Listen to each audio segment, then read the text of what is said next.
What is going on, Herd? Welcome back to another Black Sheep TV production. Today we continue our Does It Drift video series where we purchase vehicles in-game and build those cars up to drift spec and then test those cars rigorously to see if they have the ability to beat drift cars. And every now and again in this Does It Drift video series we do some head-to-head action, and today is one of them.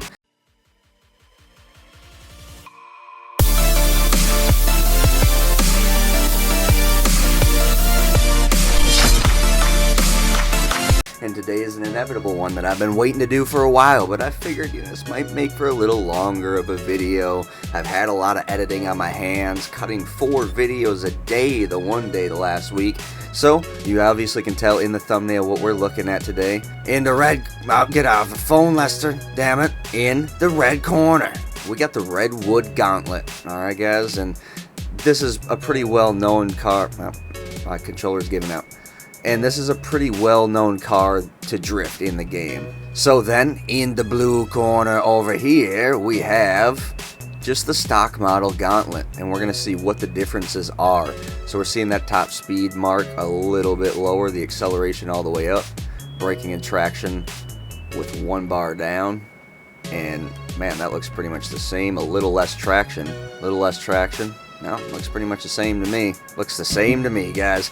This is going to be something. Now, I have not tried to drift this car at all, and I have drifted this car maybe a total of about 3 to 7 minutes when I bought the car, and this was right around when I started drifting, so my skill wasn't all that high. Alright, we'll do heads as the orange one.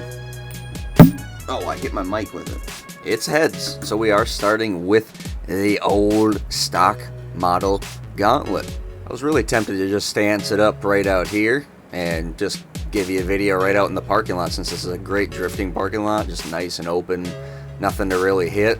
However, we don't know if these vehicles stance, and the last thing you want to do in free mode, if you don't know that a vehicle stances normally, is try to stance that vehicle in free mode, because you're going to blow it up, you're going to have to call insurance. And guess what? When I was building this car, I went and got it off the street, and I put all the money into it, and I went and stanced it, and I blew it up. But guess what?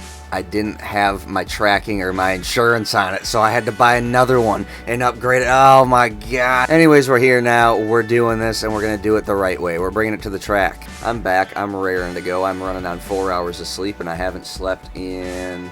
Now, I'm running on about 6 hours of sleep, but I haven't slept in 36 hours. Is that right? Damn it, 36 hours. I believe that was a full stance in the back. Maybe not. I'm going to go at it again over here. There we go. It's stancing normally though. Oh, no, it's not. I thought I heard a whine. I thought I heard a hiss. Alright, well, let's figure out how the heck to stance this thing then. I've pretty much figured out there's a way to stance every dang vehicle. And is it the front one? It makes me feel like the front one was the one that gave it the issue.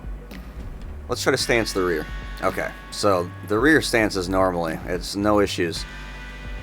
I'm gonna go back here, kind of shoot this rocker panel. I always live dangerously and try to shoot off of my body, but really, it doesn't seem like people even see that anyways. They still see bullet holes all over your car like you just sprayed it like this. You didn't, obviously, but that's what they see, so... Taking your time and do what I do might just cost you more time in the long run, because you're more likely to pop a tire. Oh, she drifts, guys. She drifts. I don't know how well. That was just a little burnout drift, but she is going to drift. Alright, so I think I'm just going to be quiet, take a lap, and on our way back from the lap, we'll kind of cover what I found out, what I like about it, what I don't like about it, and what we're feeling.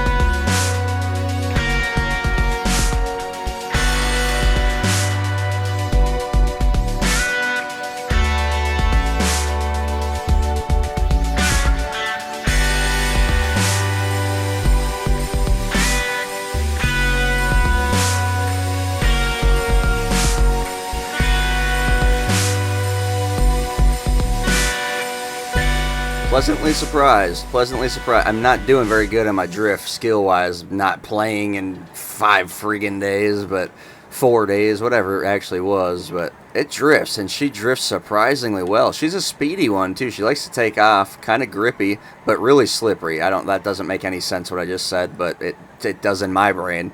I'm gonna bring the Redwood Gauntlet right onto the track and see if there is any noticeable difference in these cars. I don't know if there is, guys. I really don't know if there is. That was a fluke, but whatever. Taking that. But as I said, it's been a long time since I've drifted that Redwood Gauntlet. Alright, one thing that is to be remembered from the original, the front didn't want to stance normally, so let's try that. Okay, we're already smoking, so no, it does not stance normally. We're going to do the same old up front. Well, let's test the back. Let's see if the back stances normally. Appears to. Yes, the rear does stance normally. So let's go back into our little sweet spot here up front. There we go. Bam. Oh, we still made it burn up. Son of a. How you get around that one? What are we going to do? Well, I guess we try this other side? No, that was a midget. Come on. This car is stanceable. Let's not play games here. What if I shoot you over here? Okay. Might be on something. Not preferable in my book, but did that thing even stance? Did it even stance? We lopsided. I can't tell. It looks lopsided to me. Yeah, it didn't stance. So this one didn't want to stance when I shot it in the panel. There's the stance, though. The rear should stance normally. Man, my controller's giving out on me. It always wants to walk forward. This one feels much more slippery to me. I don't want to say much more, but noticeably more. Let's get it on the track, though. So how you guys been doing? Everybody been doing good over the last week? I hope everyone's been doing good. I hope everyone's staying positive out there, trying to stay happy. I've had a couple rough days here in the last few days. Just anger kind of setting in on me, and I don't like that. I don't like to be angry.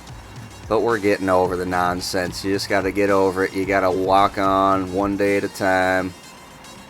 And that's how you do it. That's how you live life. One day at a time with plans. Yeah, this car is more slippery because I'm like nursing it to not oversteer.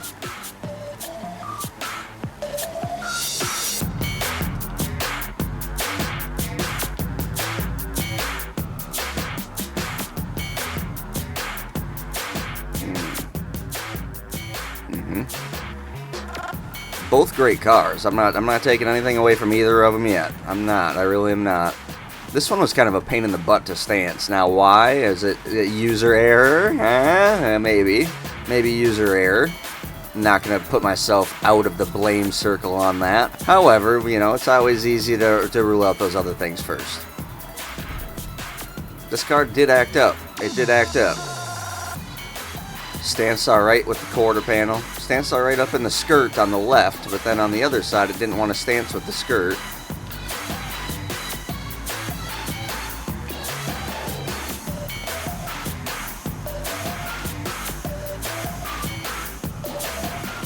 Pretty much the same shift time, but this thing is a little slipperier. I don't want to say that allows you to drift any further, in all honesty. Realistically, it's kind of more of a... It just means that you're not going to... I don't know, I can't say that either. I was going to say it means that you're going to get less angle on your car because it's going to be more temperamental to want to spin out on you. And that's not necessarily the case. If you get really good in this car, you can put the equal amount of angle. However...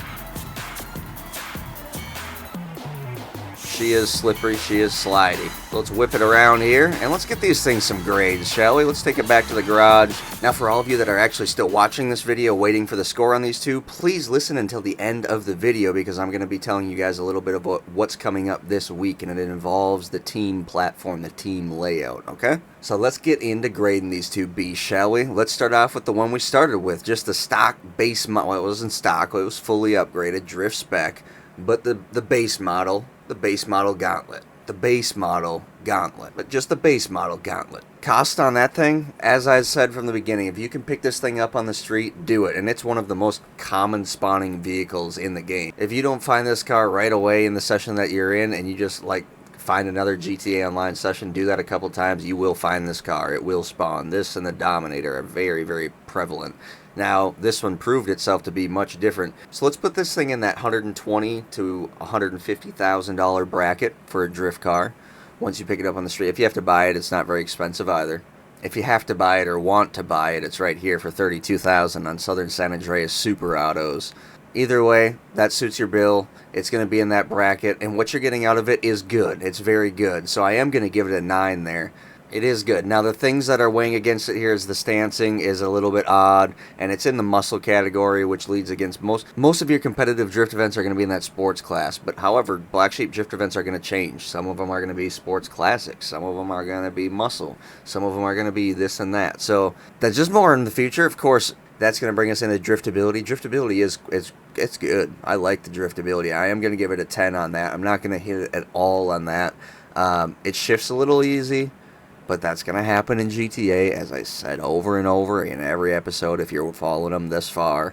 That brings us into the final for efficiency. That stancing is a pain. It really makes it a temperament on free mode drifting, popping tires, doing stuff like that. You know, so I'm going to hit it with a couple points on that because it is such a big deal, especially now when we're doing free mode drifting.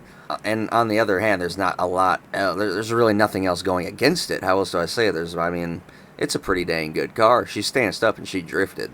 And I picked it up on the street. It's a cheap in that low bracket of cost. So I'm going to give it an 8.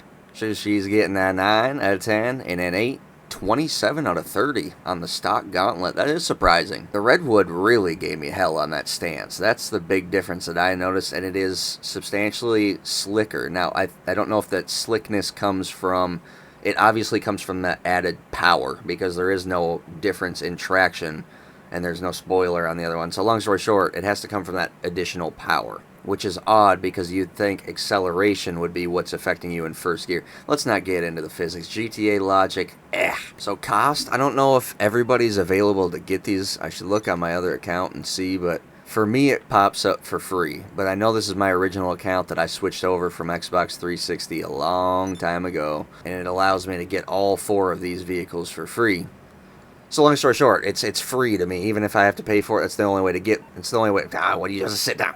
So yeah, the only way to get it, you pay for it, and it's free. I don't know if everybody gets it for free, and I don't know if it's even available to everybody. So hopefully it's available for you, and hopefully it is free to you. Soup that thing up. It's a little more slicker. Now, that's going to be preferential. I'm not going to hit it for that, and I'm not going to give it anything for that. It's a little bit more slick, in which I guess we can give it a little bit then, but that would really have to be a closer test. You'd really have to get into it.